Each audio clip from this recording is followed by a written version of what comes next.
Great. So thanks everyone for joining us for this inaugural webinar of the RMP Malaria webinar series. We're really excited to have you all today. My name is Ariel Delaney. I'm the Executive Organizational Consultant for Rotary Malaria Partners. And this is, as I said, this is our first webinar in our series that we are starting off to engage our malaria prevention community. And we are hoping to engage you all on topics of interest to make malaria accessible for everyone. Today, we are joined by Frank Boosman, who is the RMP Secretary and Board Member, and he's going to share with us this presentation on the transmission cycle of malaria and also Rotary's unique role in malaria eradication. Thank you, Ariel. Thank you for organizing and serving as the moderator today. We appreciate it. As Ariel said, I'm Frank Boosman. I'm a board member at Rotary Malaria Partners. One sentence of background about me: my bachelor's degree is in environmental science, and I hold a postgraduate certificate in public health from the University of Edinburgh.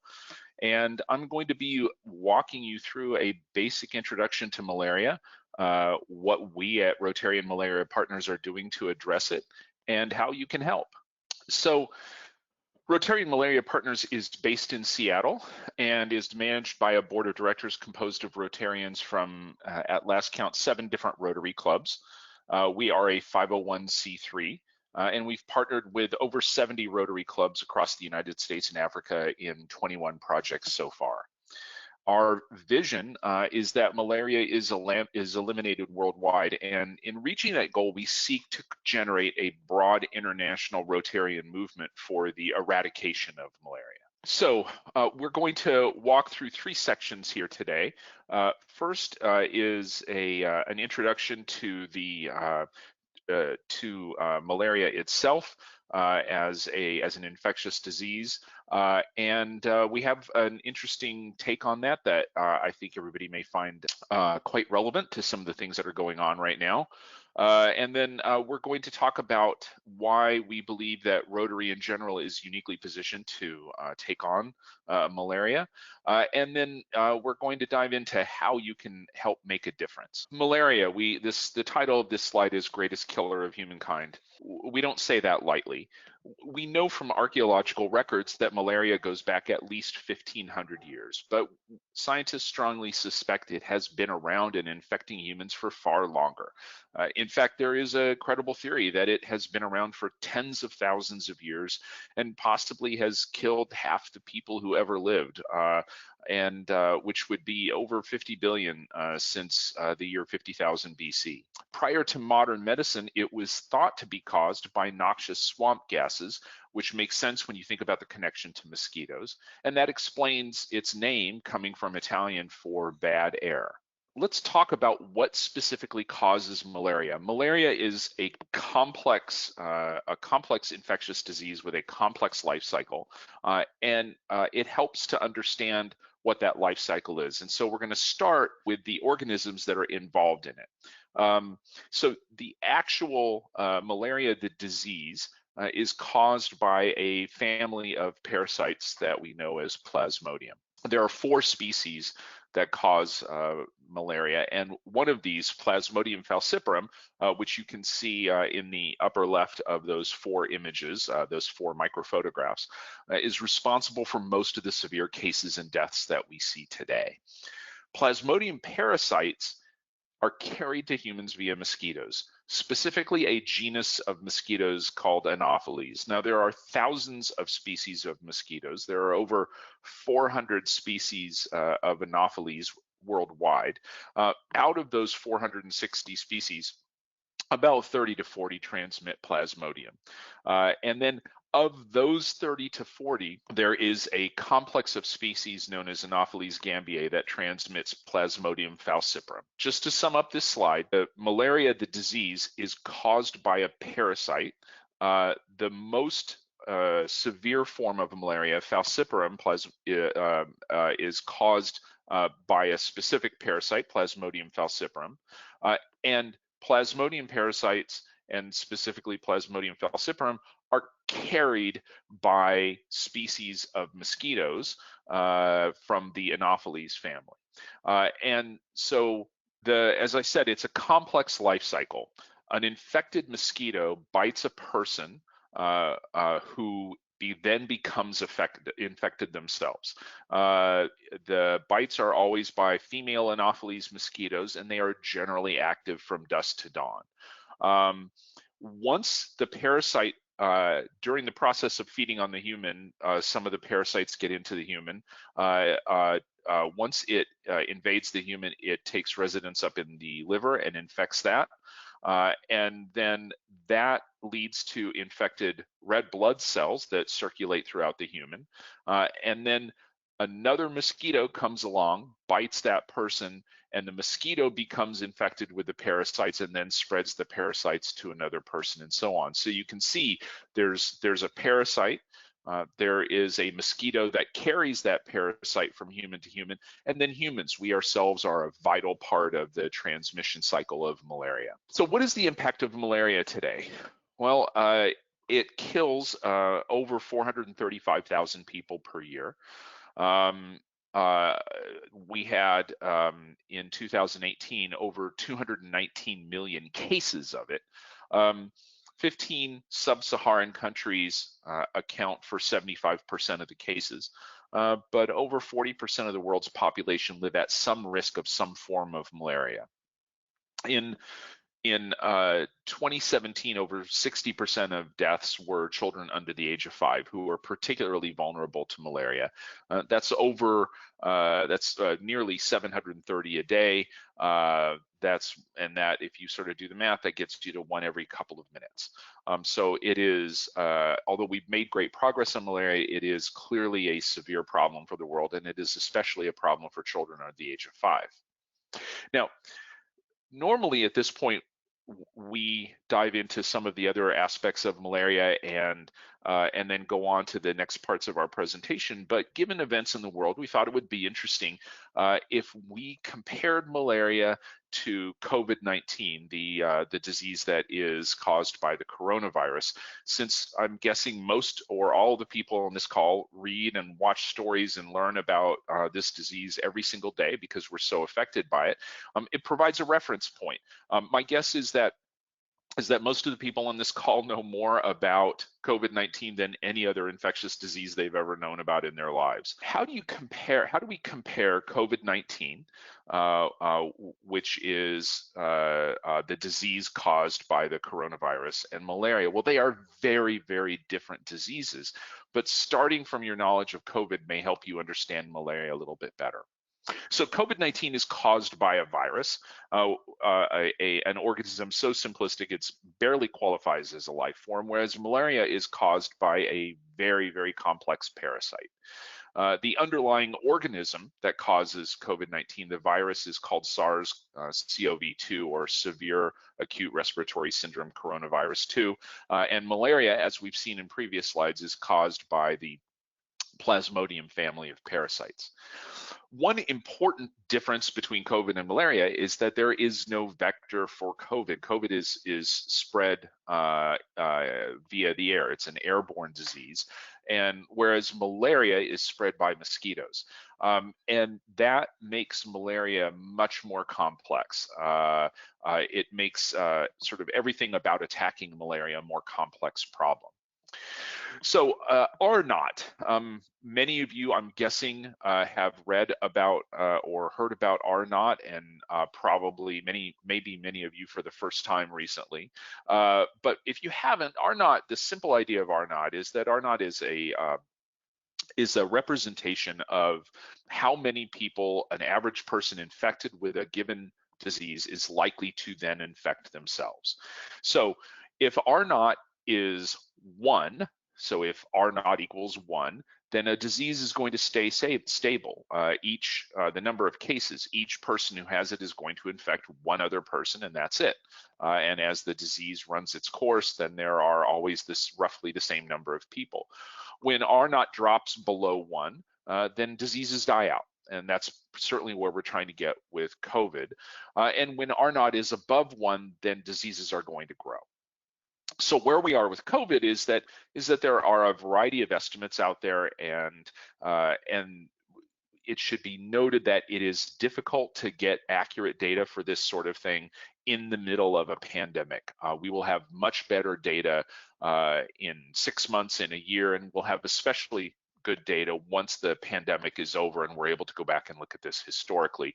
But generally speaking, the estimates that are out there, and certainly the estimates used by Imperial College London in their studies, assume a range of 2.0 to 2.6 for R naught for COVID, meaning that each person infected with it is going to infect between 2 and 2.6 other people.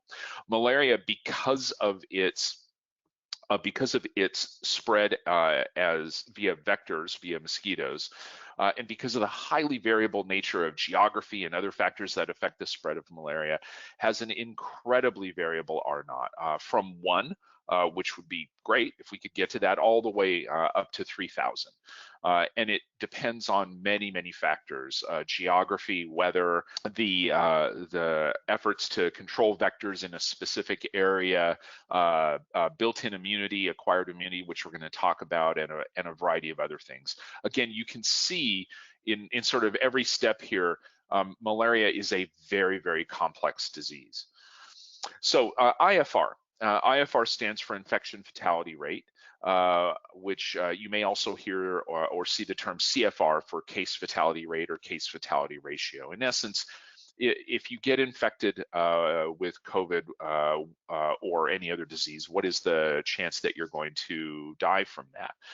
And right now, what we see is an overall death rate, an overall infection fatality ratio for COVID of about 0.9%, just under 1%.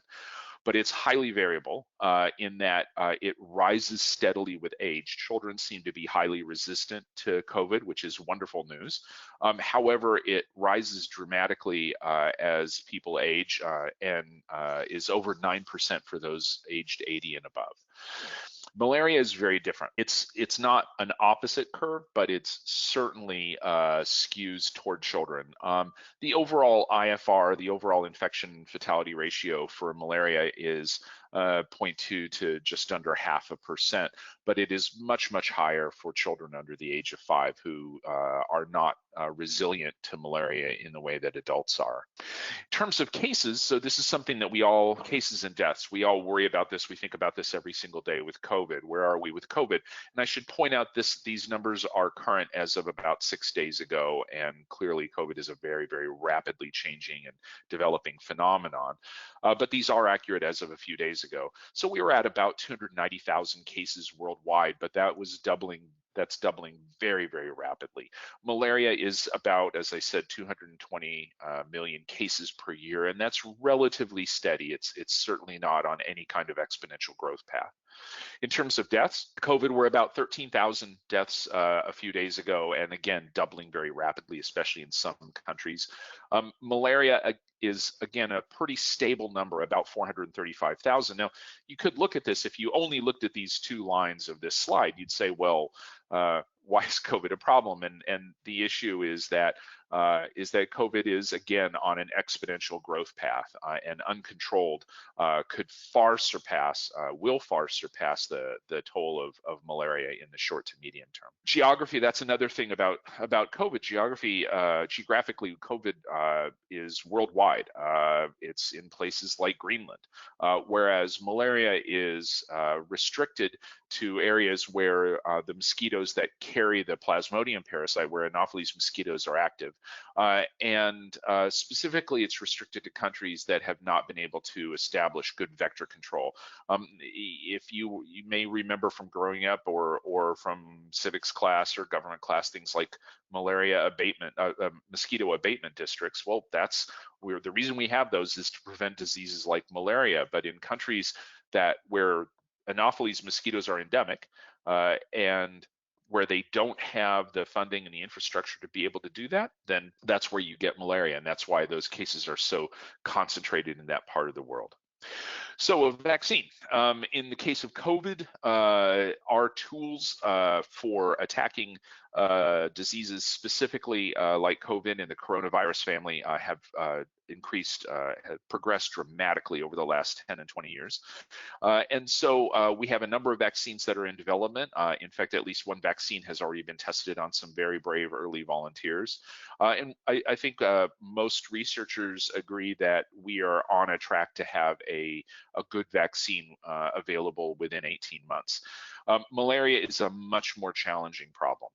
We have had vaccines in development for decades, and where we have got to is that the vaccines that are farthest along, specifically a vaccine called RTSS, what they do is they confer about a 30 to 40% reduction in caseload for malaria, and they do that over a series of injections. And the way that I put it to people is as we have these malaria vaccines coming online, they're not going to be fire and forget in the way that we typically think about vaccines. We think about going and getting vaccinated as a kid and then we're done. In the case of malaria, it's simply going to reduce the incidence of malaria. So you're going to see those vaccines as they roll out over the next few years really be focused on the most severely affected countries in sub-Saharan Africa, and you're going to see them focused on children under the age of 5, where they can make the biggest difference in life expectancy. Acquired immunity. So what that means is that if you get a disease, can you get it again? And we believe and presume that in the case of COVID, that it does confer that having a case of COVID and surviving it does confer immunity, at least for some period of time. There is some data that suggests that may not always be true, but that's certainly the general presumption among the scientific community today. In the case of malaria, it's very, very complicated.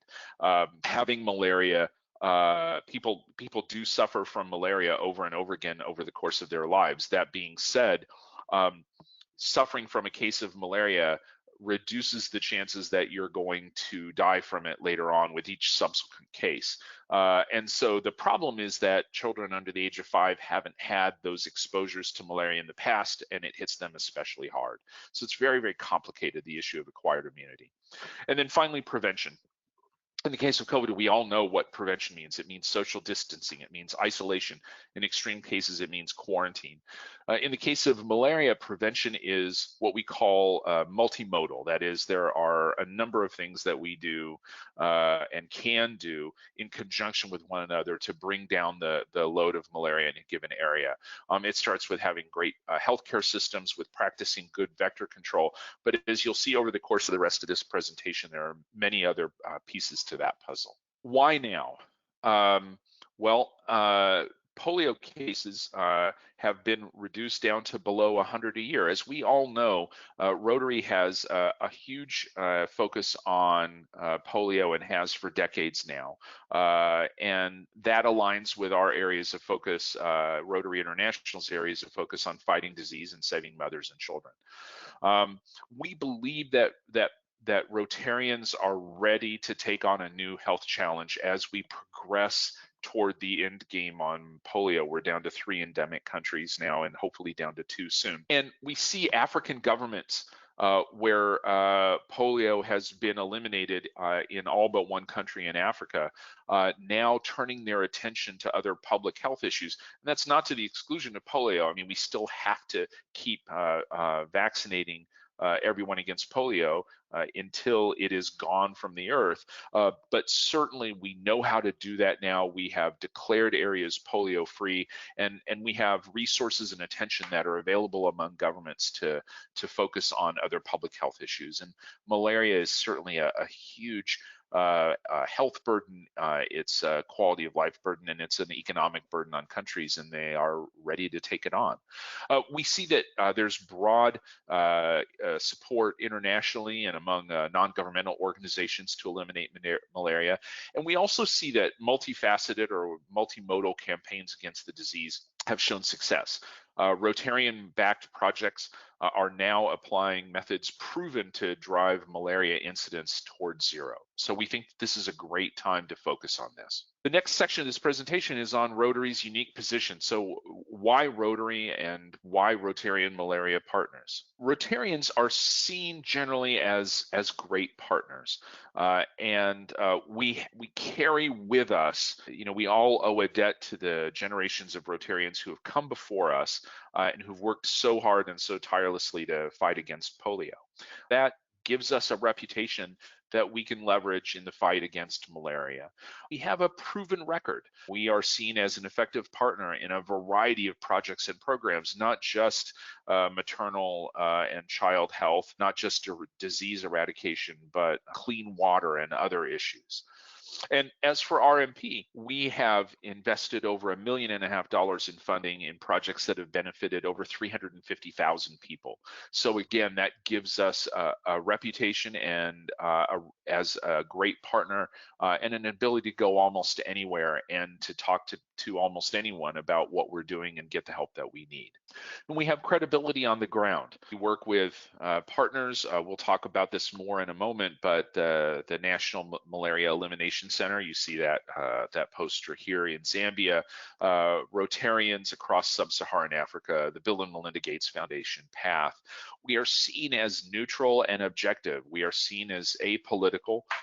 We're seen as mission driven. That is, we have one goal in this specific case, which is to eliminate malaria, and people respect and appreciate that. Over 200 countries in the world, the existence of Rotary and being part of the Rotary family gives us that global reach. We have operated programs in Tanzania. We've operated programs in Uganda at Rotarian Malaria Partners. We are currently working in the Gambia. And then for this presentation, we're going to focus in a little bit on the country of Zambia and what we're doing and planning on doing there. So this is Zambia, a country within sub-Saharan Africa. It has a population of over 16 million people in an area of over 290,000 square miles, which is larger than the state of Texas. Zambia is divided into 10 provinces, and we're concerned with the province of the Copper Belt, which you can see in the middle of that map on the lower right. Interestingly, Rotarian Malaria Partners, we began our partnership with Zambian Rotarians all the way back in 2009, and that is our longest standing relationship to date. The Copperbelt province has a population of 2.6 million people. It has a total area of over 12,000 square miles, which makes it about the same size as the state of Maryland. The largest city is Kitwe with a population of about 500,000. And the largest industry, as you would guess from the name Copperbelt, is mining. It's divided into 10 administrative districts. Rotary-led community health worker, what we call integrated community case management projects, are focused on 6 districts that you see on this slide. In phase 1, we trained 301 community health workers, and we deployed integrated community case management in the Masaiti and Mpangwe districts. In phase 1A, we'll do the same in the Chilila-Bambwe district. And in phase 2, we'll deploy community health workers as part of integrated community case management in the Mufulira, Kalalushi, and Luanshya districts. These are some of our community health worker students who graduated from phase 1 of our project. The Rotary Club of Ndola Mukuba was the host club, and the Rotary Club of Federal Way was the international partner. In this phase, we trained and equipped, as I mentioned, 300 community health workers in the Masaiti and Mpangwe districts. These community health workers are now providing integrated community case management to a population of approximately 200,000 residents. Now, that was phase 1. In phase 1A, we're going to train and equip over 200 community health workers in the Chilila-Bambwe district. In phase 2, we're going to train and equip over 1,100 community health workers in the districts of Mufulira, Kalalushi, and Luanshya. And finally, in phase 3, we'll train all required community health workers across the entire Copperbelt. Intention is to follow this work by partnering with the National Malaria Elimination Center of Zambia and other organizations to replicate this model from the Copper Belt across the rest of Zambia. Again, that's a nation of 16 million people. It's a country within a land area the size of Texas, but we are proving this one district and eventually one province at a time. And eventually we hope to see this model across the entire country of Zambia. How can you make a difference? Well, there are a few things you can do. First of all, you can simply advocate on behalf of the elimination of malaria. You can spread the word within your club, your district, and your zone. You can join a global grant. So your Rotary Club or you personally can commit financial support to the upcoming global grants for malaria elimination in the Copper Belt, the phase 1A, the phase 2, the phase 3, and beyond projects that I just talked about. You can apply for a small grant. Any Rotary Club, any Rotary Club or organization can initiate an anti-malaria project within a new country, perhaps a country that you know more about than we do, someplace where you have contacts and operations. And then RMP will provide matching funding and strategic partner support for that project. And then partner with us. So this isn't happening right now, but we have a history of regularly traveling to the areas in which we work to build relationships, to help out however we can. And we always invite people to come along with us and see the work that we're doing and meet the people in the ground in sub-Saharan Africa. At some point, we will resume those trips, and we hope that you'll partner with us and come along on one of those. Our strategy has been to leverage partners' expertise and resources under our leadership and our commitment to developing a cost-effective approach to eliminating malaria. And we look at our projects in terms of three major components: public education, vector control or mosquito control, and medical care. In terms of vector control, there are a variety of forms that takes. A couple of terms that you may hear are insecticide-treated nets, and indoor residual spraying, but those are just two forms of vector control, and there are many other forms out there in the world, including attractive targeted sugar baits and others. But essentially, we're just trying to get rid of the mosquitoes and keep them under control. And in terms of medical care, there are a variety of approaches that we bring to the table. Rapid diagnostic tests, so RDTs, are how we quickly determine, our community health workers quickly determine whether someone is afflicted with malaria. We use ACT therapy. It's a combination of a drug and an anti-parasitic drug. Seasonal malaria chemoprevention is the idea of targeting use of anti-malaria drugs in the seasons and areas where the malaria burden is likely to be highest. And the way to think about that is, if you yourself as a traveler from the developed world go to a country where malaria is endemic, you're going to be prescribed drugs to take on a prophylactic basis before you go there. The idea with seasonal malaria chemoprevention is to do that same thing, but do it for the people who live there, but focus those efforts on the right time of year, the right location, and the most vulnerable populations, very often children and pregnant women. We have been fortunate to have excellent strategic partners. The Bill and Melinda Gates Foundation has shown strong confidence in the capability of Rotarians to lead civil society campaigns for malaria elimination by funding our advocacy and project initiatives, as well as the collaborations of Rotary clubs in Zambia and Uganda. In addition, the Bill and Melinda Gates Foundation has provided a fund to match, dollar for dollar, the contributions of Rotary clubs and districts to malaria control and elimination projects. PATH MASEPA has been an invaluable technical partner in Zambia, and we've also had World Vision work with Rotarians in Zambia and at other locations. We are partnered with other Rotary groups, such as Rotarians Against Malaria, Rotarians Eliminating Malaria. The fight to eliminate malaria, how do we go about this? Well, we partner with Rotary clubs to invest in anti-malaria projects alongside other Rotary clubs, both international clubs outside of sub-Saharan Africa, as well as in-country clubs. We bring strategic partnerships to Rotary projects, notably partners such as the Bill and Melinda Gates Foundation. We conduct campaigns for malaria eradication with Rotarian organizations. I just mentioned Rotarians Against Malaria and Rotarians Eliminating Malaria. And we also campaign with other key stakeholders, business groups, religious groups. We work with anyone that shares our goal of reducing the burden of malaria. And finally, we support national malaria elimination campaigns led by in-country Rotary Club collaborations. We have stood up and fund organizations in Zambia and Uganda, specifically Rotarian Malaria Partners Zambia and Rotarian Malaria Partners Uganda. Those are led by Rotarians in those countries and focused on one thing, which is malaria reduction. So let's talk about how your club, assuming that everyone on this call is part of a Rotary Club, how your club can help and how your dollars can be multiplied. Let's say that you start with $1. That dollar is eligible for a $1 match in district designated funds. Now, thanks to the generosity of the Bill and Melinda Gates Foundation, those $2 can be matched, and now you're at $4. At that point, the Rotary Foundation hopefully kicks in and matches 50 cents for your club's initial donation, $1 for your district designated funds, and $1 for the Bill and Melinda Gates Foundation match.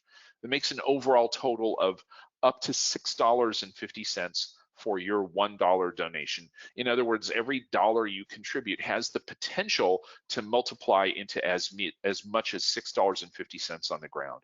And at the minimum multiplier, the minimum factor we get is 3 to 1. So $3 for every dollar that you put in.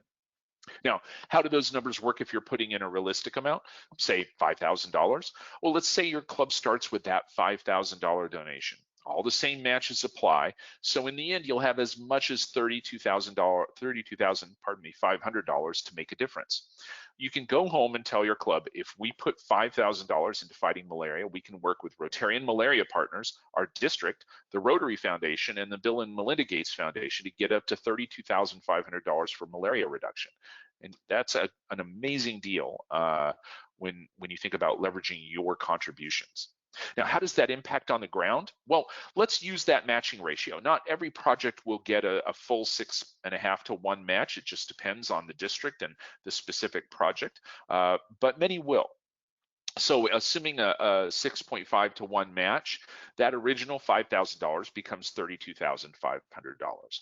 That provides us with the funds to train and cover 2 years of costs for 32 community health workers. And those 32 community health workers will provide coverage and support for over 16,000 people on the ground, all from that original $5,000 donation. And that equates to many, many lives saved. How can you reach us? How can you get involved? Well, first of all, thank you for being on this webinar. And then there are lots of ways to follow up. You can visit us at www.rotarianmalariapartners.org. You can find out news there. You can sign up for our monthly newsletter and stay informed about what we're doing. If you have questions, you can email us at info@rotarianmalariapartners.org. And if you're on Facebook, visit us at our site on Facebook, Rotarian Malaria Partners. And with that, I'd like to thank everybody for their attention and for coming today. And I'd like to hand it over to Ariel for any questions that we may have. Thank you so much, Frank, for the informative presentation. Can you tell me about overlap? How much of your educational efforts are directed to other or general medical issues, and how much your efforts to increase the health infrastructure of the country you're in? So we are in the world of non-governmental organizations. We're relatively small. Our resources, I mean, $1.5 million sounds like a lot, but we want to help as many people as possible, and so we know that we have to make those dollars count.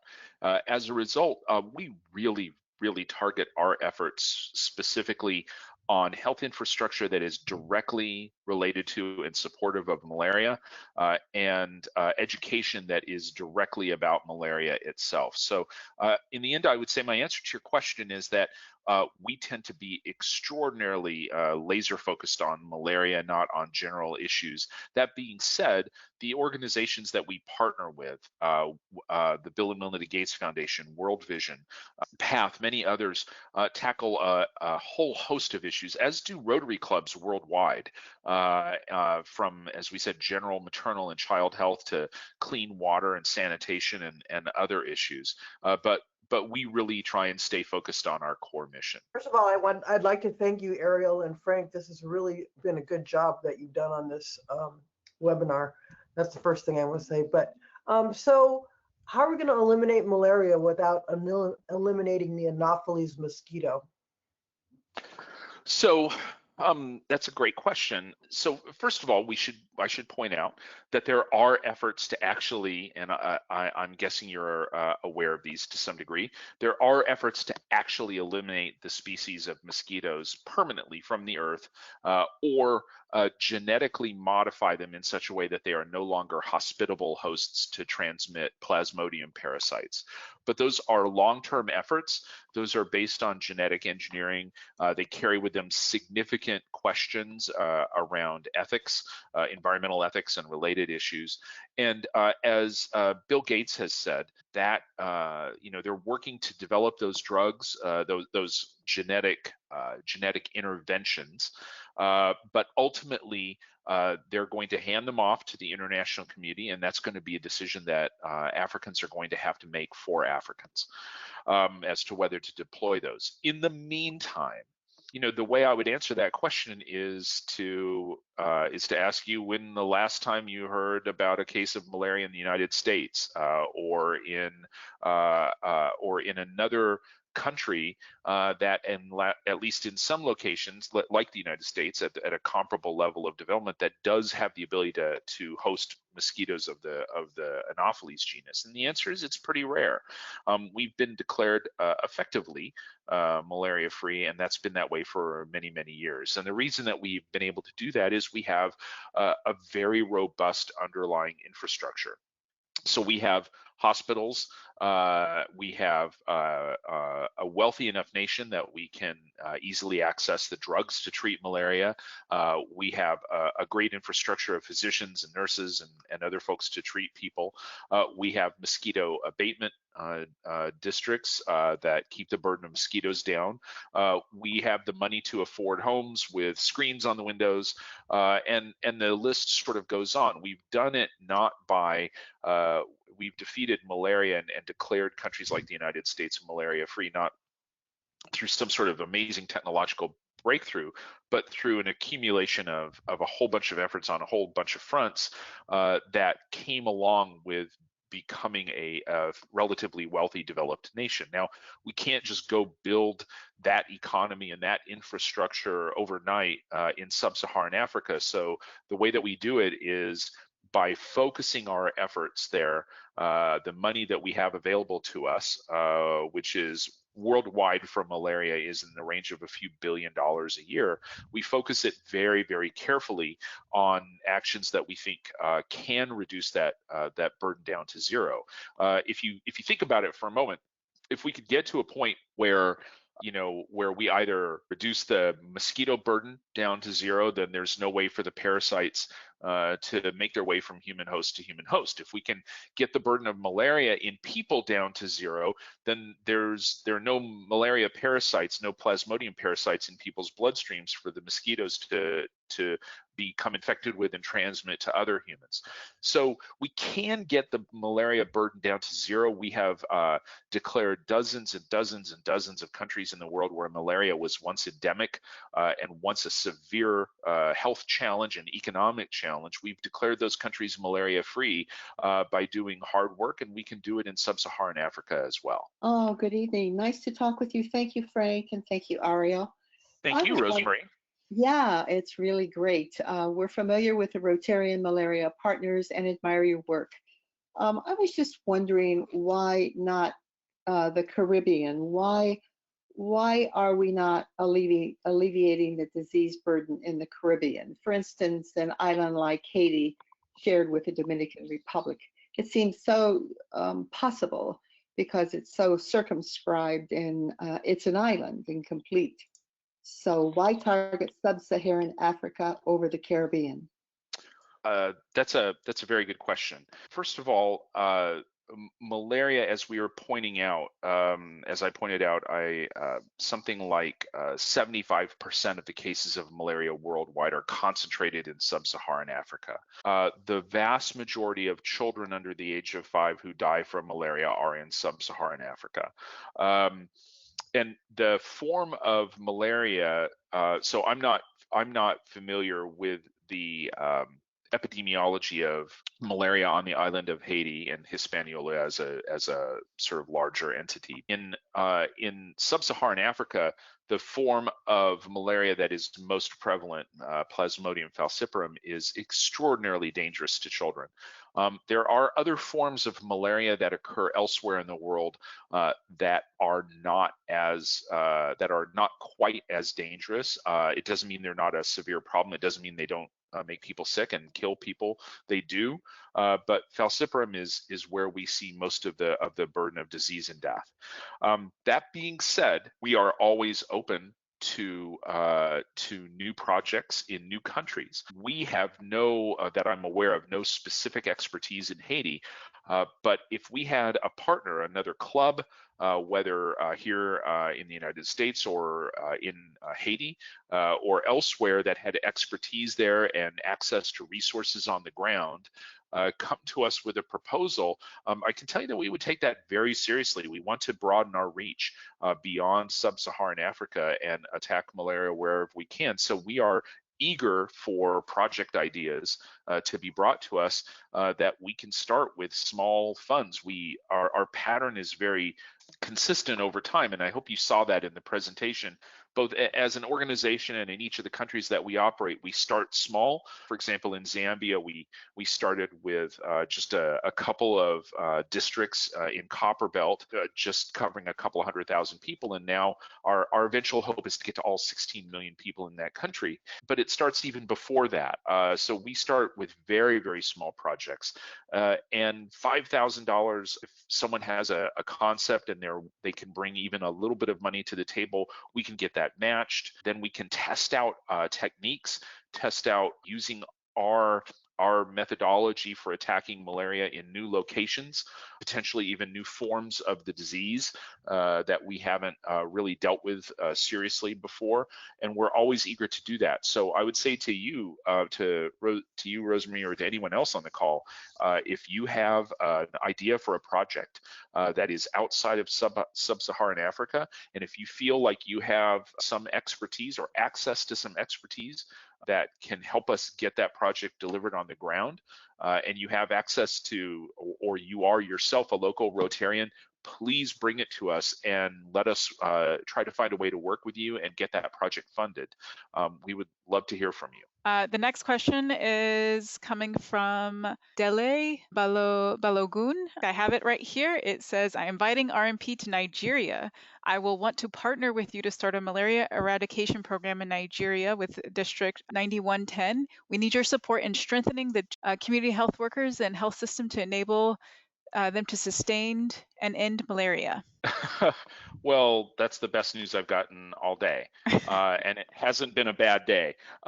So we look forward to hearing from you, Delay. I hope I'm pronouncing your name correctly.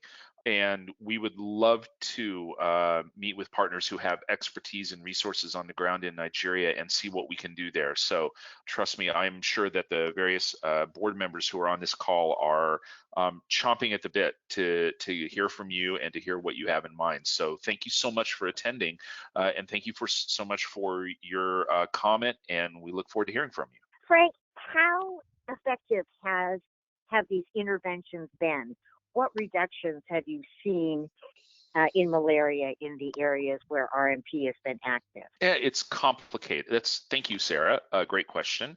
And the answer is it's complicated. So let me back up and make a larger point. One of the things that the malaria research community, both the people who do the research on the ground and the people who are in the labs, have learned over the last 10 or 20 years is that there is no one size fits all strategy for malaria, that we have to be much more clever about how we target our mix of interventions. That mix of interventions depends on the specific type of malaria, the area in which it's occurring, the resources that are available in that area, relative burden of mosquitoes in that area, and so on. Our mix of programs that we engage in, we always bring community health workers and integrated community case management to the table, but the specific mix of interventions, including things like insecticide-treated nets and indoor residual spraying and intermittent preventive treatment in pregnancy, and on and on and on,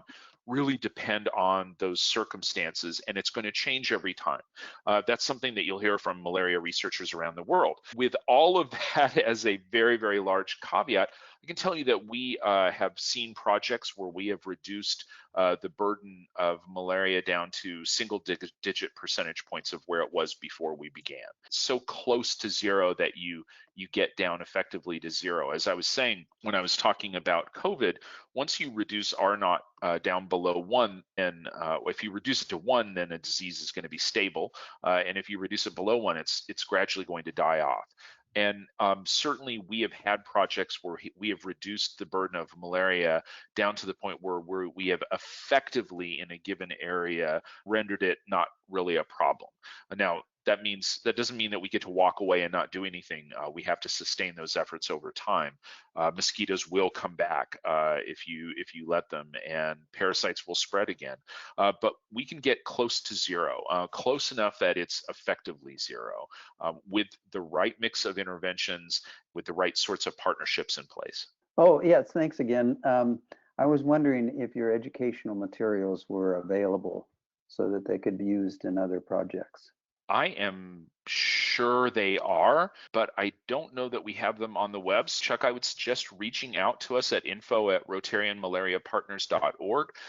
We'll figure out who the right person is to respond to that, but we love to share everything we do. It's think of us as open source in a sense. So if we can get you our educational materials and they can be useful somewhere else, perfect. So just reach out to us and we'll figure out who can work with you on that.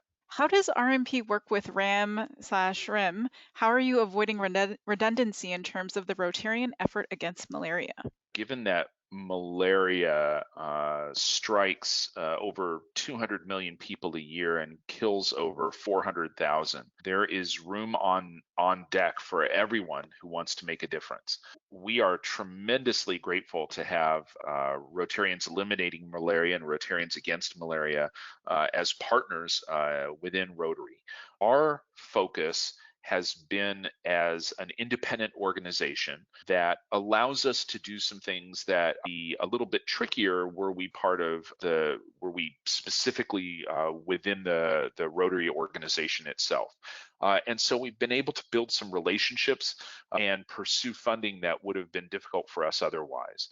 In general, you could see from our partnership slide, we partner with so many organizations. It takes so many different entities to bring a project to fruition. Malaria is such a complex disease and with a complex set of causes.